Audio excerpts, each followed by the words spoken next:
Friends, transitive verb and intransitive verb किसे कहते हैं और दोनों में क्या डिफरेंट है, आए उसे समझें। यहाँ देखें, transitive verb which requires an object, जिस वर्ब को ऑब्जेक्ट की आवश्यकता होती है वह ट्रांजिटिव वर्ब कहलाता है। और intransitive verb which requires no object, जिस वर्ब को ऑब्जेक्ट की आवश्यकता नहीं होती है वो इंट्रांजिटिव वर्ब कहलाता है। यहाँ देखें सेंटेंस के थ्रू, सी सैंग ए सॉन्ग, यहाँ सैंग ट्रांजिटिव वर्ब है क्योंकि ये सब्जेक्ट के साथ साथ ऑब्जेक्ट को भी प्रभावित करता है। यहाँ देखें डॉग्स बार्क्ड, ये इंट्रांजिटिव वर्ब है क्योंकि सब्जेक्ट से ही शुरू होता है और सब्जेक्ट पर ही फिनिश हो जाता है, इसके आगे कोई वर्ड नहीं है। इस तरह देखें द टीचर टीचेज अस, यहाँ टीचेज ट्रांजिटिव वर्ब है क्योंकि यहाँ ऑब्जेक्ट आया है। यहाँ रवि रन्स फास्ट, ये रन्स इंट्रांजिटिव वर्ब है और फास्ट एडवर्ब है। जब ऑब्जेक्ट में पर्सन हो तो हुम से हम क्वेश्चन करेंगे और जब कोई थिंग हो तो व्हाट से क्वेश्चन करेंगे, यहाँ दिया गया है।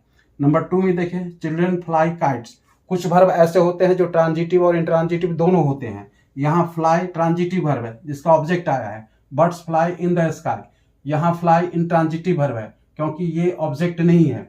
इस तरह से देखें बॉयज फ्लोट पेपर बोट्स, यहाँ फ्लोट ट्रांजिटिव वर्ब है क्योंकि इसका ऑब्जेक्ट आया है paper boats. Oil floats on the water, यहाँ फ्लोट्स इंट्रांजिटिव वर्ब है क्योंकि इसका ऑब्जेक्ट नहीं है, अदर वर्ड्स है ऑन द वाटर। इसी तरह नंबर 3 में देखें they laugh at the beggars, कुछ ऐसे वर्ब होते हैं जिसमें प्रीपोजिशन पहले से लगा होता है। तो लाफ एट ये ट्रांजिटिव वर्ब कहलाएगा, द बैगर ये ऑब्जेक्ट है। इस तरह से सी लाफ्स लाउडली, तो यहाँ लाफ्स इंट्रांजिटिव वर्ब है क्योंकि लाउडली एडवर्ब है। इस तरह से द रिवर ओवरफ्लू इट्स बैंक, तो यहाँ पर फ्लू ओवरफ्लू ट्रांजिटिव वर्ब है क्योंकि इसका ऑब्जेक्ट है। बर्ड्स फ्लू अवे, ये फ्लू इंट्रांजिटिव वर्ब है।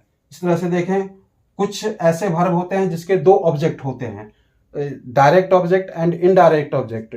जिसमें थिंग लगा हो वो डायरेक्ट ऑब्जेक्ट होता है और जिसमें पर्सन लगा हो वो इनडायरेक्ट ऑब्जेक्ट होता है। यहाँ देखें my father sent me money, यहाँ दो ऑब्जेक्ट आया है, मी इनडायरेक्ट ऑब्जेक्ट और मनी डायरेक्ट ऑब्जेक्ट, और ये ट्रांजिटिव वर्ब हो गया।